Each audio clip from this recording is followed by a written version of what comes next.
میم اگر آپ میرا 30 لاکھ کا لون پاس کر دیں گی تو میرا مسئلہ حل ہو جائے گا، فرجاد نے اپنی سخت گیر میم الفت سے کہا تو وہ اسے دیکھتے سوچ میں پڑ گئی۔ مجھ سے کانٹریکٹ میرج کر لو، پورے 50 لاکھ دوں گی۔ واٹ؟ اور پھر پیسوں کی خاطر فرجاد نے الفت سے نکاح کر لیا۔ یاد رکھنا، دادا جان کے سامنے شوہر بننے کی ایکٹنگ کرنی ہے، لیکن شوہر ہو نہیں میرے۔ دادا جان کی آخری خواہش کو پورا کرتے وہ فرجاد کو اپنی حویلی لے آئی۔ یہی آمد تھی تم سے راہ چلتے کو پکڑ لائی۔ پپو زبان سنبھال کے بات کریں۔ سب کے سامنے الفت نے فرجاد کی عزت کا پاس رکھا۔ وہ اس کا اسیر ہو گیا۔ کیا کر رہے ہو؟ دور ہٹو، منع کیا تھا نا، پاس نہیں آنا، بیوی ہے میری آپ۔ وہ اس پہ سایہ فگن ہوتا کہ ایک تھپڑ۔ زندگی جب انسان کو آزمائش کی بھٹی میں جھونکتی ہے تو انسان کے پاس دو ہی راستے بچتے ہیں، یا تو وہ اپنے حالات کے آگے گھٹنے ٹیک دے یا پھر اپنی خودداری کا سودا کرے۔ فرجاد بھی آج زندگی کی اسی سنگین نااہل موڑ پر کھڑا تھا جہاں اس کے پاس سوچنے کا وقت بالکل ختم ہو چکا تھا۔ اس کے سامنے بچھے میز پر چند طبی اور قانونی کاغذات پڑے تھے جن پر درج رقم اس کی اوقات سے کہیں زیادہ بڑی تھی۔ 30 لاکھ روپے، یہ محض ایک رقم نہیں تھی بلکہ کسی کی زندگی اور موت کا فیصلہ تھی، اور یہ رقم اکٹھی کرنے کے لیے اس کے پاس صرف چند گھنٹوں کا وقت باقی تھا۔ فرجاد نے گہری سانس لی، اپنے چہرے پر جھلکتے کرب کو چھپانے کی ناکام کوشش کی اور اس شیشے کی عمارت کی سب سے بڑے دفتر کے دروازے پر دستک دی۔ اندر سے ایک روکھی اور رعبدار آواز آئی، کم ان۔ فرجاد نے قدم اندر رکھا تو سامنے عالیشان ڈیسک کے پار الفت بیٹھی ہوئی تھی۔ الفت اس نامی گرامی کمپنی کی مالکہ جس کی خوبصورتی میں غرور کا عنصر نمایاں تھا اور جس کے چہرے پر نرمی کا دور دور تک کوئی نشان نہیں تھا۔ اس نے اپنی فائل سے نظریں ہٹائے بغیر فرجاد کی طرف دیکھا اور سرد لہجے میں پوچھا، کہو فرجاد، اس وقت یہاں آنے کی کیا وجہ ہے؟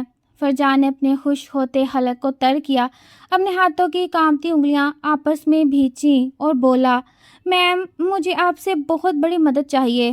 مجھے 30 لاکھ روپے کی شدید ضرورت ہے۔ اگر مجھے یہ رقم بطور ایڈوانس یا لون دے دیں تو میں اپنی پوری زندگی آپ کی کمپنی کے لیے وقف کر دوں گا۔ میں دن رات ایک کر کے یہ لون اتارے بغیر یہاں سے نہیں جاؤں گا۔ الفت نے قلم وہیں رکھا، اپنی کرسی سے پشت ٹکائی اور فرجاد کو سر سے لے کر پاؤں تک ایک گہری تحقیر امیز نظر سے دیکھا۔ اس کے چہرے پر ایک سرد مسکراہٹ ابھری۔ 30 لاکھ روپے؟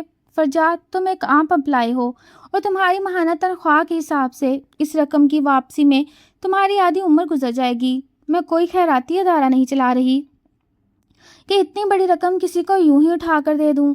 فرجاد کی آنکھوں میں بے کسی تیرنے لگی۔ اس نے التجا کی، میم میری مجبوری بہت بڑی ہے، اگر آج یہ رقم نہ ملی تو سب کچھ تباہ ہو جائے گا۔ آپ جو بھی شرائط رکھیں گے میں ماننے کو تیار ہوں۔ الفت کے چہرے کے تاثرات اچانک بدل گئے۔ وہ اپنی کرسی سے اٹھی، شیشے کی کھڑکی کے پاس جا کر کھڑی ہوئی اور باہر پھیلتے شہر کو دیکھنے لگی۔ اس کے ذہن میں اپنے بیمار دادا جان کا وہ چہرہ گھوم گیا جنہوں نے کل رات ہی اسے آخری حکم دیا تھا کہ وہ جلد از جلد شادی کر کے اپنا گھر بسائے، ورنہ حویلی کی جائیداد پر ان کے شاطر رشتہ دار قابض ہو جائیں گے۔ الفت کے ذہن میں ایک دم اپنے ایک خوفناک پلان آیا۔ وہ مڑی اور اس کی آنکھوں میں ایک عجیب سی چمک تھی۔ اس نے فرجاد کے قریب آ کر اس کی آنکھوں میں آنکھیں ڈال کر کہا، ٹھیک ہے فرجاد، میں تمہیں 30 لاکھ نہیں بلکہ پورے 50 لاکھ روپے دوں گی۔ فرجاد نے حیرت سے الفت کی طرف دیکھا۔ اس کا دل تیزی سے دھڑکنے لگا، لیکن الفت کا اگلا جملہ اس کے سر پر بم بن کر گرا۔ الفت نے بالکل سپاٹ اور بے حس لہجے میں کہا، لیکن بدلے میں تمہیں مجھ سے کانٹریکٹ میرج کرنی ہوگی۔ تم میرے شوہر بن کر میری حویلی چلو گے اور دادا جان کے سامنے میرے شوہر ہونے کا ڈرامہ کرو گے۔ فرجاد کے پاؤں تلے سے زمین نکل گئی۔ اس کی خودداری نے تڑپ کر اس کا گریبان پکڑ لیا۔ وہ ہکلاتے ہوئے بولا، وٹ؟ نکاح؟ میم یہ آپ کیا کہہ رہی ہیں؟ الفت نے میز پر سے کاغذ اٹھایا اور فرجاد کے سامنے پھینکتے ہوئے کہا، سیدھا اور صاف سودا ہے فرجاد، میں تم سے کوئی محبت نہیں کرتی اور نہ ہی مجھے تم جیسے معمولی انسان میں کوئی دلچسپی ہے۔ یہ صرف ایک معاہدہ ہے، صرف دادا جان کی آخری خواہش اور حویلی کے حالات کو سنبھالنے کے لیے۔ یاد رکھنا، تم صرف کاغذوں کے اوپر دنیا کی نظروں میں میرے شوہر ہوگے، حقیقت میں تمہاری میری زندگی میں کوئی جگہ نہیں ہوگی۔ اگر یہ شرط منظور ہے تو 50 لاکھ کا چیک ابھی تمہارے ہاتھ میں ہوگا، اور اگر اپنی عزت نفس پیاری ہے تو تم اسی وقت اس کمرے سے باہر جا سکتے ہو۔ فرجاد خاموش ہو گیا۔ ایک طرف اس کی برسوں کی کمائی ہوئی عزت، اس کا غرور اور اس کی خودداری تھی، اور دوسری طرف وہ تباہی جو 30 لاکھ نہ ملنے کی صورت میں اس کا انتظار کر رہی تھی۔ اس نے بند ہوتی آنکھوں سے اس ہولناک حقیقت کو قبول کیا۔ اس کی مٹھی سسک کر بھیج گئی اور اس نے لرزتے ہوئے قلم اٹھا کر اس معاہدے پر دستخط کر دیے۔ الفت کے چہرے پر ایک فاتحانہ مسکراہٹ پھیل گئی، لیکن فرجاد کے دل کا کوئی کونا اسی لمحے ٹوٹ کر بکھر گیا۔ اسی شام ایک بند کمرے میں بغیر کسی دھوم دھام کے چند گواہوں کی موجودگی میں ان کا نکاح پڑھا دیا گیا۔ نکاح کے فوراً بعد جب وہ دونوں گاڑی میں بیٹھے تو الفت نے سرد لہجے میں فرجاد کی طرف دیکھے بغیر کہا، گاڑی حویلی کی طرف جا رہی ہے، اپنے چہرے سے یہ مظلومیت کا نقاب ہٹا لو فرجاد، یاد رکھنا کہ تم نے اس رشتے کی قیمت وصول کی ہے۔ حویلی میں داخل ہوتے ہی تمہیں ایک سچے اور بہترین شوہر کی ایکٹنگ کرنی ہے۔ اگر دادا جان کے سامنے تمہاری ذرا سی بھی غلطی سے سچ سامنے آیا تو میں تمہیں تباہ کر دوں گی۔ فرجاد نے خاموشی سے کھڑکی سے باہر دیکھا۔ اس کے لیے واپسی کے تمام راستے بند ہو چکے تھے۔ گاڑی حویلی کے بڑے لوہے کے دروازے کو پار کر کے اندر داخل ہو گئی۔ حویلی کے عظیم الشان اور رعبدار پورچ میں گاڑی رکتے ہی فرجاد کے اندر ایک عجیب سا خوف اور بے چینی سرایت کر گئی۔ یہ حویلی محض ایک عمارت نہیں تھی، بلکہ صدیوں پرانے غرور، خاندانی روایات اور اندرونی سازشوں کا گھر تھی۔ الفت نے گاڑی کا دروازہ کھولتے سے پہلے فرجاد کے بازو کو سختی سے تھاما اور اس کی آنکھوں میں آنکھیں ڈال کر انتہائی سرد اور تحکم امیز لہجے میں کہا، گاڑی سے اترنے سے پہلے اپنے ذہن میں یہ بات اچھی طرح بٹھا لو فرجاد، اس حویلی کی حدود میں داخل ہوتے ہی تم محض ایک ملازم یا رقم کے طلبگار نہیں ہو، بلکہ الفت شاہ کے شوہر ہو۔ تمہارا ہر ایک قدم، تمہاری بول چال اور تمہاری نظریں اتنی پر اعتماد ہونی چاہیے کہ حویلی کا کوئی بھی شخص تم پر شک نہ کر سکے۔ اگر دادا جان کے سامنے تمہارا ذرا سی بھی ہچکچاہٹ نے سچائی کا پردہ چاک کیا تو یاد رکھنا تمہیں اس حویلی کی دیواروں میں دفن کر دوں گی۔ فرجاد نے الفت کے اس سخت اور دھمکی امیز رویے پر اندر ہی اندر خون کے گھونٹ پیے، لیکن اپنی سخت مجبوریوں کو یاد کرتے ہوئے اس نے صرف ایک خاموش اسبات میں سر ہلا دیا۔ دونوں گاڑی سے باہر نکلے تو الفت نے فوراً اپنا مصنوعی مسکراتا ہوا چہرہ سجایا اور فرجاد کے بازو میں اپنا بازو ڈال دیا۔ فرجاد کا جسم الفت کے اس اچانک لمس سے لمحے بھر کے لیے بالکل سن ہو گیا۔ اس کی خودداری نے ایک بار پھر تڑپ کر سر اٹھایا، لیکن الفت کے سخت گرفت نے اسے یاد دلایا کہ یہ سب صرف ایک طے شدہ ناٹک کا حصہ ہے۔ حویلی کے مرکزی ہال میں قدم رکھتے ہی ان کا سامنا الفت کی پھپھو سریا سے ہوا، جو اپنے تیز دھار چہرے اور حاسدانہ نظروں کے ساتھ حال میں ہی موجود تھیں۔ پھپھو نے الفت کے ساتھ ایک عام سے کپڑوں میں ملبوس ناآشنا نوجوان کو دیکھا تو ان کے چہرے پر فوری طور پر ناگواری اور شک کے بادل چھا گئے۔ اس سے پہلے کہ الفت کچھ کہتی، پھپھو سریا نے آگے بڑھ کر فرجاد کو سر سے لے کر پاؤں تک ایک تحقیر ہمیز نظر سے دیکھا اور زہریلے لہجے میں بولی، الفت، یہ کون ہے جس کا ہاتھ تھام کر تم اس حویلی کی دہلیز پار کر رہی ہو؟ کیا اب تم راستے میں چلتے ہر عام اور اجنبی انسان کو اس نوابی حویلی میں گھسانا شروع کر دو گی؟ پھپھو کے ان زہریلے الفاظ نے فرجاد کے غیرت نفس کو چھید کر رکھ دیا۔ اس کی مٹھیاں سختی سے بھینچ گئیں، لیکن الفت نے فرجاد کی جگہ خود قدم آگے بڑھایا اور پھپھو سریا کی آنکھوں میں آنکھیں ڈال کر انتہائی باوقار مگر کرخت آواز میں کہا، پھپھو، اپنی زبان کو لگام دیں اور اپنے الفاظ ذرا سنبھال کر استعمال کریں۔ یہ کوئی راہ چلتا انسان نہیں، بلکہ میرے شوہر اور اس حویلی کے نئے مالک فرجاد ہیں۔ ہم نے آج ہی خاموشی سے نکاح کیا ہے اور یہ میری اور دادا جان کی مرضی سے ہوا ہے۔ الفت کے اس اچانک اور دھماکے دار انکشاف نے پھپھو سریا کے پاؤں تلے سے زمین نکال دی۔ ان کا چہرہ فک ہو گیا اور وکلاتے ہوئے بولی، نکاح؟ تم نے بغیر کسی کو بتائے اس معمولی سے شخص سے نکاح کر لیا؟ الفت نے ان کی بات کو ہوا میں اڑایا اور فرجاد کا ہاتھ تھامے ہوئے دادا جان کے کمرے کی طرف بڑھ گئی۔ فرجاد الفت کی اس جرأت مندانہ اقدام اور اپنے تحفظ میں بولے گئے الفاظ سے گہرے صدمے اور حیرت میں مبتلا تھا۔ وہ الفت کے اس روپ کو دیکھ کر سجدہ رہ گیا تھا۔ جو عورت چند گھنٹے پہلے اس کی نیلامی کر رہی تھی، وہی عورت سب کے سامنے اس کی عزت کی ڈھال بن کر کھڑی ہو گئی تھی۔ دادا جان کے کمرے کا دروازہ کھلا تو سامنے بیڈ پر بیمار، کمزور لیکن انتہائی باوقار بزرگ یعنی دادا جان شاہ نواز بیٹھے تھے۔ الفت کو دیکھتے ہی ان کے چہرے پر مسکراہٹ آ گئی اور جب انہوں نے الفت کو فرجاد کا ہاتھ تھامے دیکھا تو ان کی آنکھوں میں تسلی اور اطمینان کے آنسو تہنے لگے۔ دادا جان نے فرجاد کو اپنے قریب بلایا، اس کا ہاتھ اپنے لرزتے ہوئے ہاتھوں میں لیا اور نم آنکھوں سے کہا، بیٹا، میری الفت بظاہر بہت سخت اور غرور والی لگتی ہے، لیکن اندر سے بہت اکیلی ہے۔ مجھے خوشی ہے کہ اس نے اپنے لیے ایک باوقار اور سچا ہمسفر چنا۔ تو میری بچی کا خیال رکھو گے نا؟ فرجاد کا دل پر دادا جان کے ان معصومانہ اور سچے الفاظ نے ایک گہرا بوجھ ڈال دیا۔ اس نے الفت کی طرف دیکھا جو اپنے چہرے کے تاثرات کو بالکل سپاٹ رکھے ہوئے کھڑی تھی۔ فرجاد نے گہری سانس لی اور دادا جان کے ہاتھ پر ہاتھ رکھتے ہوئے کہا، جی دادا جان، میں اپنی آخری سانس تک الفت کی عزت اور ان کی حفاظت کروں گا۔ دادا جان نے دونوں کو دعا دی اور آرام کرنے کی اجازت دے دی۔ جب الفت اور فرجاد کمرے سے باہر نکل کر الفت کے مخصوص عالیشان بیڈ روم میں داخل ہوئے تو کمرے کا دروازہ بند ہوتے ہی ماحول کا سارا ڈرامہ ختم ہو گیا۔ الفت نے فوراً اپنا ہاتھ فرجاد کی کلیف سے جھٹک دیا اور اس کا مسکراتا چہرہ ایک بار پھر برف کی طرح ٹھنڈا اور بے حس ہو گیا۔ الفت نے ڈریسر کے سامنے جا کر اپنے زیورات اتارے اور بغیر فرجاد کی طرف دیکھے انتہائی سرد لہجے میں کہا، دادا جان کے سامنے تمہاری پرفارمنس اچھی تھی فرجاد، لیکن اب یہ ڈرامہ ختم ہو چکا۔ یہ میرا کمرہ ہے اور یہاں تمہیں اپنی حدود یاد رکھنی ہوگی۔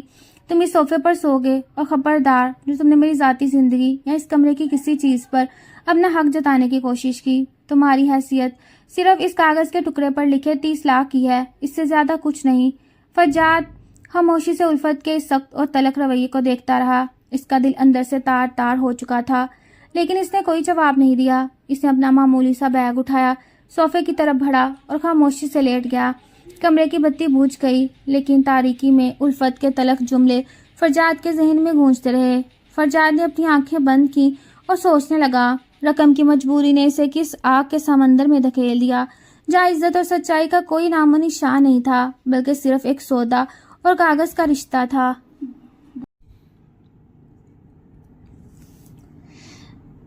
حویلی میں پہلی صبح کا سورج فرجاد کے لیے خوشگوار کرنوں کی بجائے ایک عجیب سی گھٹن اور نئی آزمائشیں لے کر طلوع ہوا۔ صوفے پر رات بھر کروٹیں بدلتے ہوئے اس کے جسم کی ہر ہڈی درد کر رہی تھی، مگر جسمانی تکلیف سے کہیں زیادہ بڑی چوٹ اس کی خودداری پر لگی تھی۔ وہ خاموشی سے اٹھا، اپنے چہرے پر پانی کے چھینٹے مارے اور جیسے ہی واش روم سے باہر نکلا، الفت پہلے سے ہی اپنے ڈریسر کے سامنے کھڑی اپنے بال سنوار رہی تھی۔ اس کے چہرے پر وہی روایتی سرد مہری اور بے نیازی تھی۔ الفت نے شیشے میں سے فرجاد کا عکس دیکھا اور بغیر مڑے انتہائی شاہانہ لہجے میں بولی، آج حویلی میں تمہارا پہلا دن ہے۔ ناشتے کی میز پر پوری فیملی موجود ہوگی، خاص طور پر پھپھو سریا اپنے حسدانہ جذبات کے ساتھ تمہارا امتحان لینے کا کوئی موقع ہاتھ سے نہیں جانے دے گی۔ یاد رکھنا فرجاد، دادا جان کی موجودگی میں تم میرے شوہر ہو۔ تمہارا انداز ایسا ہونا چاہیے کہ کسی کو ذرا سا بھی شک نہ ہو کہ یہ رشتہ صرف 50 لاکھ کے معاہدے پر ٹکا ہے، لیکن جیسے ہی ہم اس کمرے کے اندر قدم رکھیں گے تم اپنی اصل اوقات اور حدود کو یاد رکھو گے۔ فرجاد نے الفت کے ان زہر آلود الفاظ کو سنا۔ اس کا دل چاہا کہ وہ اسی وقت اس سودے کو ٹھکرا کر اس عالیشان قید خانے سے باہر نکل جائے، مگر اس کے سامنے اس کی وہ شدید خاندانی اور قانونی مجبوری تھی جس کے لیے اس نے اپنے آپ کو اس آگ میں جھونکا۔ اسے اپنی مٹھیاں سختی سے بھینچیں، اپنے جذبات کو ضبط کے خول میں بند کیا اور صرف اتنا کہا، مجھے اپنے ڈرامے کی حدیں معلوم ہے میم، آپ کو دادا جان کے سامنے شرمندہ نہیں ہونا پڑے گا۔ الفت نے فرجاد کی سنجیدہ اور باوقار جواب پر ایک لمحے کے لیے رک کر اسے دیکھا۔ اسے توقع تھی کہ فرجاد اس کے سخت رویے پر چڑھے گا یا بحث کرے گا، مگر اس کی یہ خاموش خودداری الفت کو اندر ہی اندر عجیب سی الجھن میں ڈال رہی تھی۔ جب دونوں ایک ساتھ نیچے ڈائننگ ہال میں پہنچے تو ڈائننگ ٹیبل پر ایک عجیب سا تناؤ محسوس ہو رہا تھا۔ دادا جان شاہ نواز سب سے پہلے صدارتی کرسی پر براجمان تھے، جبکہ ان کے دائیں جانب پھپھو سریا اور ان کا بیٹا دانیال بیٹھے تھے۔ دانیال جو ہمیشہ سے اس حویلی کی جائیداد اور الفت کی کمپنی پر نظریں جمائے ہوئے تھا، فرجاد کو دیکھتے ہی اس کی آنکھوں میں شدید حسد اور دشمنی کی چمک ابھری۔ الفت نے نہایت مہارت سے فرجاد کے بازو میں اپنا ہاتھ ڈالا اور مسکراتے ہوئے دادا جان کے پاس پہنچی۔ گڈ مارننگ دادا جان۔ دادا جان کے چہرے پر اپنے پوتی اور نئے داماد کو دیکھ کر ایک سچی خوشی دوڑ گئی۔ صبح بخیر بیٹا، آؤ فرجاد یہاں میرے پاس بیٹھو۔ فرجاد جیسے کرسی پر بیٹھنے لگا، پھپھو سریا نے چائے کا کپ نیچے رکھتے ہوئے انتہائی زہریلے اور تحقیر آمیز لہجے میں تیر چلایا، شاہ نواز بھائی صاحب، آپ بھی کس کس کو اپنے برابر کی کرسی پر بٹھا لیتے ہیں؟ ایک راہ چلتے سڑک چھاپ اور معمولی نوکری کرنے والے کو آپ نے حویلی کا داماد بنا کر سر پر چڑھا لیا۔ الفت کا کیا ہے، وہ تو جذبات میں آ کر یا اپنی کسی ضد میں اس جیسے مفلس کو اٹھا کر حویلی لے آئی، لیکن اس کی اوقات کیا ہے؟ اس کا خاندانی پس منظر کیا ہے سب جانتے ہیں کہ یہ صرف ہماری حویلی کی دولت دے کر الفت کے پیچھے بھاگا ہے۔ ڈائننگ ہال میں ایک دم ہولناک خاموشی چھا گئی۔ فرجاد کے چہرے کا رنگ سرخ ہو گیا، اس کے ہاتھوں کی رگیں پھول گئیں۔ اس کی عزت نفس کی نیلامی اتنے بھرے مجمع میں ہو رہی تھی کہ وہ اپنے ہی وجود سے شرمسار ہونے لگا۔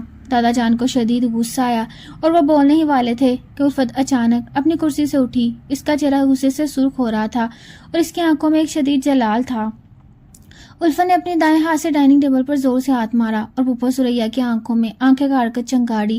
پھپھو بس بہت ہو گیا، اپنی حد اور اپنی زبان سنبھال کر بات کریں۔ یہ راہ چلتا تماشائی نہیں ہے، یہ الفت شاہ کا شوہر اور اس حویلی کے نئے مالک ہیں۔ اگر آئندہ آپ نے یا اس حویلی کے کسی بھی شخص نے فرجاد کی عزت پر بات کی یا انہیں ذلیل کرنے کی کوشش کی تو یاد رکھیے گا کہ میں اس حویلی کے دروازے آپ کے لیے ہمیشہ کے لیے بند کر دوں گی۔ الفت کی سروبدار اور زبردست للکار نے پھپھو سریا اور دانیال کے طوطے اڑا دیے۔ پھپھو کا چہرہ زرد پڑ گیا اور وہ ایک لفظ بھی نہ بول سکی۔ فرجاد بالکل ششدر و حیران رہ گیا، وہ الفت کو دیکھتا ہی رہ گیا۔ وہی الفت جو چند لمحے پہلے سے اس کی اوقات یاد دلا رہی تھی، وہی عورت اس وقت ایک ناقابل تسخیر چٹان بن کر اس کی عزت کی حفاظت کر رہی تھی۔ فرجاد کے دل میں دنیا میں ایک زلزلہ سا آ گیا۔ اس کے دل کسی پوشیدہ کوشے میں الفت کے اس انداز نے ایک ایسا دیپ چلا دیا جس کی روشنی سے وہ خود بے خبر تھا۔ وہ الفت کے اس سخت مگر باوقار روپ کا اسیر ہونے لگا۔ ناشتے کے بعد جب دادا جان اپنے کمرے میں چلے گئے تو فرجاد حویلی کے وسیع اور اس لون میں اکیلا آ کھڑا ہو گیا۔ وہ کھلے آسمان کو دیکھ رہا تھا اور اس کے ذہن میں الفت کی آواز گونج رہی تھی، یہ میرے شوہر اور اس حویلی کے نئے مالک ہیں۔ اسی وقت الفت وہاں سے گزری۔ اس نے فرجاد کو اکیلے کھڑے دیکھا تو اس کے پاس آئی۔ الفت کے چہرے پر ایک بار پھر وہی سرد مہری واپس آ چکی تھی، لیکن اس کی آنکھوں میں تھوڑی سی ہچکچاہٹ تھی۔ الفت نے لکھی ہوئی سپاٹ آواز میں کہا، اندر جو کچھ بھی ہوا فرجاد، اسے اپنے سر پر سوار کرنے کی ضرورت نہیں۔ میں نے پھپھو کے سامنے تمہاری طرفداری صرف اس لیے کی کیونکہ میں دادا جان کے سامنے اپنے فیصلے کو کمزور نہیں ثابت ہونا دینا چاہتی تھی۔ تم یہ مت سمجھنا کہ میں تم سے کوئی ہمدردی رکھتی ہوں۔ فرجاد مڑا، اس کی آنکھوں میں ایک عجیب سا دل کو چھو لینے والا گہرا احساس تھا جس میں نہ کوئی غصہ تھا اور نہ ہی غرور۔ فرجاد نے الفت کی آنکھوں میں جھانکتے ہوئے نہایت نرم اور رعبدار آواز میں کہا، وجہ چاہے جو بھی ہو میم الفت، لیکن آج آپ نے ایک ایسے انسان کی عزت کا پاس رکھا جس کی عزت کی کوئی قیمت آپ کی نظر میں بھی نہیں تھی۔ انسان اپنے اوپر کیے گئے برے رویے بھول سکتا ہے لیکن کسی مشکل وقت میں دی گئی عزت کو کبھی نہیں بھولتا۔ فرجاد کے اس جملے اور اس کی نظروں میں چھپے سچے احساس نے الفت کو اندر تک جھنجھوڑ کر رکھ دیا۔ وہ ایک لمحے کے لیے اپنی جگہ پر سن ہو کر رہ گئی۔ اس کے پاس فرجاد کے اس جواب کا کوئی توڑ نہیں تھا۔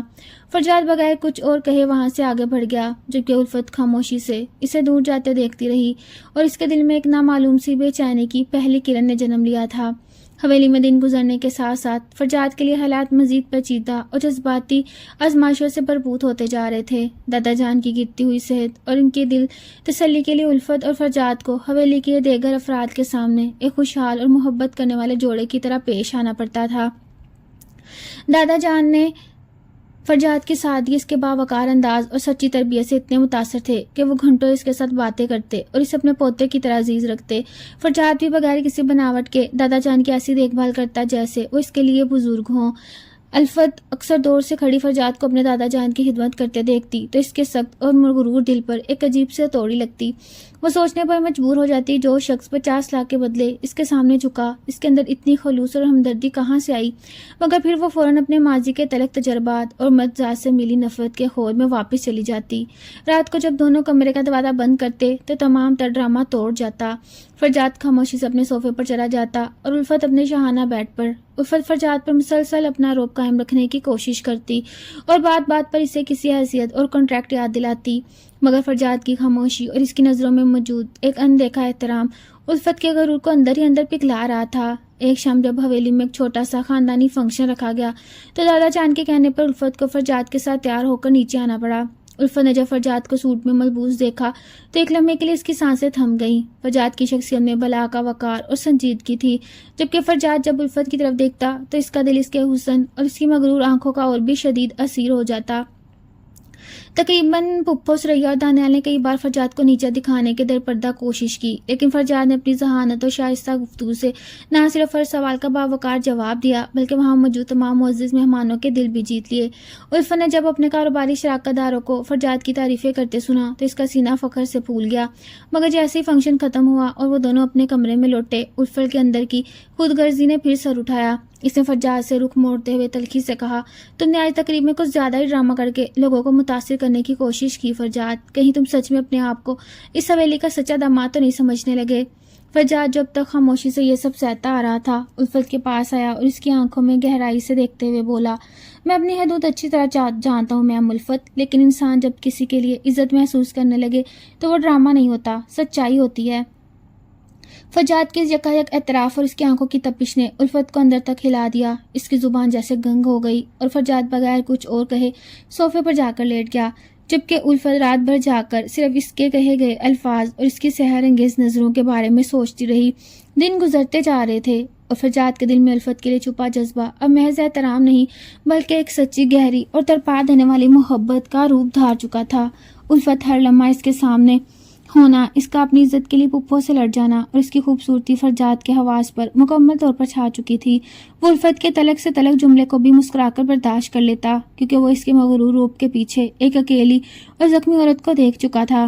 دوسری طرف الفت فجاد کے اس بڑھتے ہوئے اثر اور اپنی ہی بدلتی حالت سے شدید خوف زدہ ہو رہی تھی۔ اسے محسوس ہو رہا تھا کہ فجاد کا وجود اس کے بنائے گئے سخت اصولوں اور دل کی دیواروں کو توڑ رہا ہے، اس لیے وہ فجاد پر مزید سختی کرتی، اسے اور زیادہ نیچا دکھانے کی کوشش کرتی تاکہ وہ خود کو مضبوط ثابت کر سکے۔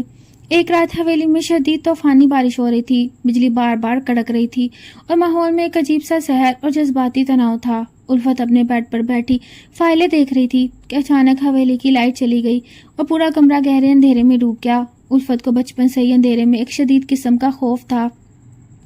وہ خوف کے مارے چیخ اٹھی اور اس کے ہاتھ سے فائلیں گر گئیں۔ فجاد جو صوفے پر موجود تھا، الفت کی چیخ سنتے ہی ایک سیکنڈ ضائع کیے بغیر اندھیرے میں لپک کر اس کے پاس پہنچا۔ الفت، آپ ٹھیک ہیں؟ ڈریے مت، میں یہاں ہوں۔ فجاد نے بے اختیار الفت کے کامتے ہوئے شانے تھام لیے۔ الفت خوف سے اتنی حواس پاختہ تھی کہ اس نے فجاد کی موجودگی کو اپنا واحد سہارا سمجھا اور سختی سے اس کا بازو پکڑ لیا۔ فجاد نے اپنے موبائل کی لائٹ جلا کر ڈریسر پر رکھی اور الفت کے چہرے کی طرف دیکھا جو خوف سے زرد پڑ چکا تھا اور اس کی آنکھوں میں آنسو تھے۔ فجاد کا دل تڑپ اٹھا، اس کے اندر کا ضبط ٹوٹ گیا۔ وہ الفت کے اتنے قریب تھا کہ اس کی گرم سانسیں الفت کے چہرے کو چھو رہی تھیں۔ جذبات سے مغلوب ہو کر فجاد نے الفت کا چہرہ اپنے ہاتھوں میں لیا، اس پر سایہ فگن ہوتے ہوئے نہایت گہرے اور عقت تمیز لہجے میں بولا، آپ کو کچھ نہیں ہوگا الفت، میں ہوں نا آپ کے پاس۔ اب کیوں اپنے آپ کو اتنا سخت دکھاتی ہیں؟ کیونکہ اپنے دل کے جذبات کو چھپاتی ہیں؟ بیوی ہیں میری آپ۔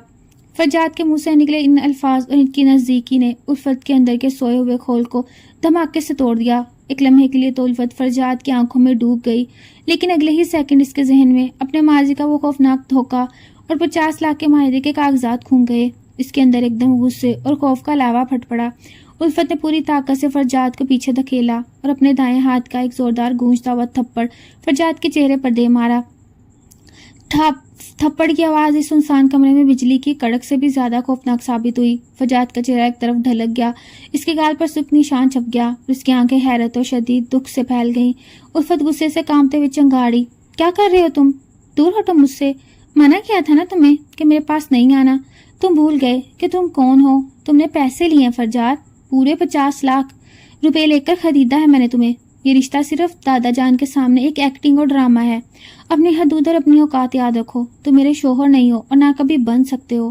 الفت کے ان زہر میں بچھے ہوئے کلمات نے فجاد کے دل اور اس کی عزت نفس پر ایسا کاریوار کیا کہ اس کا پورا وجود اندر سے ریزہ ریزہ ہو گیا۔ وہ کچھ دیر کے لیے بالکل ساکت کھڑا رہا، اس کی آنکھوں میں آخری حد کا کرب تھا، لیکن اس نے اپنے آنسو باہر نہیں آنے دیے۔ اس نے اپنے دانت پیس کر اپنے درد کو نگلا اور بغیر کچھ کہے خاموشی سے پیچھے ہٹ کر کمرے سے باہر نکل گیا اور طوفانی بارش میں حویلی کے لون میں جا کھڑا ہوا۔ الفت بیڈ پر بیٹھ کر زور زور سے سانسیں لے رہی تھی، اس کا ہاتھ ابھی تک کانپ رہا تھا، لیکن فجاد کی آنکھوں کا وہ آخری کرب دیکھ کر اس کا اپنا دل بھی ایک دم ویران ہو گیا اور اسے پہلی بار اپنے کیے پر ایک ہولناک پچھتاوے کا احساس ہونے لگا۔ تھپڑ کی اس سلک رات کے بعد حویلی کی فضا میں ایک سنسنی خیز اور ہولناک خاموشی چھا گئی۔ اگلے دن کا سورج طلوع ہوا تو فجاد کا انداز شخصیہ مکمل طور پر بدل چکا تھا۔ وہ خوددار انسان جو الفت کے سخت رویے کو بھی ایک دھیمی مسکراہٹ اور خلوص کے ساتھ برداشت کر لیتا، اب ایک چٹان کی طرح سرد اور خاموش ہو چکا تھا۔ اسے اپنی آنکھوں سے وہ تمام جذبات، وہ تپش اور وہ وار فرتگی ختم کر دی جو الفت کے لیے اس کے دل میں پیدا ہو رہی تھی۔ اب فجاد کے چہرے پر صرف ایک مکمل پیشہ ورانہ سپاٹ پن تھا، جیسے وہ سچ میں صرف 50 لاکھ ایک معاہدے کا پابند کوئی مزدور ہو۔ صبح ناشتے کی میز پر جب وہ نیچے آیا تو الفت نے چوری چھپے اس کے چہرے کی طرف دیکھا جہاں اس کے تھپڑ کا سرخ نشان مدھم ہو چکا تھا، لیکن فرجاد کی آنکھوں میں دوریوں کا نہ ختم ہونے والا سمندر ٹھہر چکا تھا۔ فرجاد نے دادا جان کو نہایت احترام سے سلام کیا، ان کے ادویات کا وقت یاد دلایا، مگر الفت کی موجودگی کو یوں نظر انداز کیا جیسے اس کا وجود اس کمرے میں ہے ہی نہیں۔ الفت نے اندر ہی اندر ایک عجیب سی بے چینی محسوس کی۔ اس کے انا جو کر رہا تھپڑ مار کر جیتی تھی، آج فرجاد کی اس خاموش نظر اندازی کے آگے ہارتی ہوئی محسوس ہو رہی تھی۔ الفت نے جان بوجھ کر فرجاد سے چائے کا کپ مانگتے ہوئے بات کرنے کی کوشش کی، مگر فرجاد نے بغیر اس کی آنکھوں میں دیکھے کپ اس کے سامنے رکھا اور خاموشی سے ہٹ گیا۔ کمرے میں واپس آنے کے بعد بھی فرجاد نے اپنا سامان سمیٹ کر صوفے کے کونے میں رکھ دیا اور الفت سے کسی بھی قسم کی گفتگو سے مکمل پرہیز کیا۔ الفت ڈریسر کے سامنے کھڑی بار بار اپنے ہاتھوں کو دیکھتی جس سے اس نے فرجاد کے چہرے پر تھپڑ مارا تھا۔ اس کے دل میں پچھتاوے کا ایک ایسا کانٹا چبھ رہا تھا جیسے وہ اپنی مغرور منطق سے بھی نہیں نکال پا رہی تھی۔ الفت نے خود کو سنبھالتے ہوئے انتہائی سخت لہجے میں کہنے کی کوشش کی، فرجاد تم میرے ساتھ اس طرح کا ڈرامائی رویہ اختیار نہیں کر سکتے۔ دادا جان کے سامنے تمہاری یہ خاموشی شک پیدا کر سکتی ہے۔ فرجاد نے گہری ٹھنڈی سانس لی اور پہلی بار الفت کی طرف دیکھا، لیکن اس کی نظروں میں اس بار نہ کوئی رنج تھا نہ کوئی التجا، صرف ایک بنجر پن تھا۔ فرجاد نے بہت مدھم لیکن برف کی طرح ٹھنڈی آواز میں کہا، آپ کو دادا جان کے سامنے میری پرفارمنس پر کوئی شکایت نہیں ملے گی میم الفت۔ معاہدے کے مطابق مجھے شوہر ہونے کی ایکٹنگ کرنی ہے اور میں پوری ایمانداری سے کروں گا، لیکن اس ڈرامے کے علاوہ مجھے میری اوقات یاد دلانے کا شکریہ۔ اب آپ کو کبھی مجھ سے اپنی حدود پار کرنے کی شکایت نہیں ہوگی۔ فرجاد کا یہ باوقار اور بے حس جواب الفت کے دل پر تھپڑ سے بھی زیادہ وزنی بن کر گرا۔ الفت چاہ کر بھی اس کے آگے ایک لفظ نہ بول سکی۔ فرجاد اور الفت کے درمیان بڑھتی ہوئی اس جذباتی فاصلے کا فائدہ اٹھانے کے لیے حویلی کے شاطر پھپھو سریا اور ان کا بیٹا دانیال اب مکمل طور پر متحرک ہو چکے تھے۔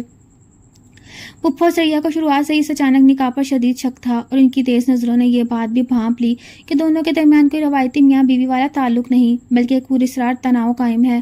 پھپھو نے فرجاد کا ماضی کھوجنے اور اس کے ذریعے الفت کو دادا جان کی نظروں میں گرانے کے لیے خاموش اور گہری انکوائری شروع کر دی۔ انہوں نے اپنے بااعتماد آدمی کو فرجاد کے پرانے محلے اور اس کے متعلقین کے پیچھے لگا دیا تاکہ وہ پتہ چلا سکے آخر ایک کام اور معمولی نوکری کرنے والے کے پاس یکدم اتنی بڑی رقم کہاں سے آئی، یا وہ کسی مجبوری کے تحت اس حویلی میں داخل ہوا۔ دوسری طرف حویلی کے اندر فرجاد نے اپنا تمام تر وقت اور توجہ بیمار دادا جان کی خدمت پر مرکوز کر دی۔ وہ دادا جان کو وقت پر دوائیاں دیتا، ان کے سامنے پرانے قصے سناتا اور ان کی پڑھائی کے لیے کتابیں پڑھ کر سناتا۔ فرجاد کے اس خلوص اور بے غرض رویے نے دادا جان کے دل میں اس کی عزت کو اور بھی بڑھا دیا۔ وہ فرجاد کو محض الفت کا شوہر نہیں بلکہ اس حویلی کی رونق اور اپنا حقیقی سہارا ماننے لگے۔ الفت اکثر چھپ کر فرجاد کو دادا جان کے دباؤ دور کرتے یا ان کے ساتھ مسکرا کر باتیں کرتے دیکھتی تو اس کا دل تڑپ اٹھتا۔ وہ سوچتی کہ جو شخص اس کے سامنے اتنا سخت اور خاموش ہو چکا دادا جان کے لیے اتنا نرم اور مخلص کیسے ہو سکتا ہے۔ پھپھو سریا نے اسی اسنا میں پہلی چال چلی۔ انہوں نے ڈائننگ ہال میں دادا جان کے سامنے باتوں باتوں میں فرجاد کے خاندانی بیک گراؤنڈ پر سوال اٹھاتے ہوئے کہا، شاہنواز بھائی آخر فرجاد کے گھر والے کون ہیں؟ اتنے بڑے خاندان کا داماد بن گیا لیکن آج تک اس کے خاندان کا کوئی بندہ یہاں قدم رکھنے نہیں آیا۔ کہیں ایسا تو نہیں اس کا ماضی ہی داغدار ہو اور اس نے الفت سے صرف پیسے اور جائیداد کے لیے شادی کی ہو؟ پھپھو کے اس زہر آلود سوال پر ڈائننگ ٹیبل میں سناٹا چھا گیا۔ دادا جان نے غصے سے پھپھو کو دیکھا مگر فرجاد نے بغیر کسی گھبراہٹ کے نہایت صبر اور وقار کے ساتھ اپنی کرسی سے اٹھ کر کہا، پھپھو جی میرا کوئی ایسا رشتہ دار نہیں جو میری وجہ سے اس حویلی پر بوجھ بنے، اور جہاں تک بات ہے رقم یا جائیداد کی تو اس حویلی کے ایک اینٹ بھی مجھے نہیں چاہیے۔ میری عزت میرے لیے سب سے بڑی دولت ہے۔ فرجاد کے صاف گوئی اور روب انداز نے پھپھو کا منہ بند کر دیا، لیکن اسی شام پھپھو کے آدمی نے فون کر کے انہیں فرجاد کے متعلق ایسی خبر دی کہ پھپھو کی آنکھوں میں ابلیس سی چمک ابھر آئی۔ الفت شاہ کی کثیر القومی کمپنی ایک ایسے موڑ پر آ کھڑی ہوئی تھی جہاں ذرا سی غفلت سب کچھ تباہ کر سکتی تھی۔ ایک بہت بڑے غیر ملکی پروجیکٹ کی NOC اور فائنینشیل ڈاکومنٹس میں تکنیکی خاص خامی کی وجہ سے کمپنی کے تمام بینکاری اکاؤنٹس منجمد ہونے کا خطرہ پیدا ہو چکا تھا۔ الفت دفتر میں گھنٹوں اپنے سینئر چارٹر اکاؤنٹنٹس اور قانونی ٹیم پر چیختی رہی لیکن مسئلے کا کوئی حل نکلتا نظر نہیں آ رہا تھا۔ اگلی صبح تک ڈاکومنٹس کی ری اسٹرکچرنگ نہ ہوتی تو نہ صرف کمپنی کو اربوں کا نقصان ہوتا بلکہ الفت کی کاروباری ساکھ بھی خاک میں مل جاتی۔ وہ رات کو حویلی لوٹی تو شدید ذہنی تناؤ اور تھکن سے اس کا چہرہ زرد پڑ چکا تھا۔ وہ اپنے کمرے میں آ کر بیڈ پر بیٹھ گئی اور سر تھام کر سسک پڑی۔ فرجاد جو صوفے پر خاموشی سے بیٹھا تھا الفت کی یہ بے بسی دیکھ کر بے چین ہو گیا۔ وہ اپنی تمام تر تلخیوں اور تھپڑ کی جلی کٹی یادیں بھول کر اٹھا اور الفت کے سامنے اسٹڈی ٹیبل پر پڑی اس فائل کو غور سے دیکھنے لگا۔ فرجاد بظاہر ایک معمولی ملازم تھا لیکن اس کی تعلیمی قابلیت اور فائنینشیل الائنسز پر گرفت اتنی مضبوط تھی کہ الفت کی بھاری بھرکم ٹیم بھی اس کے سامنے کچھ نہ تھی۔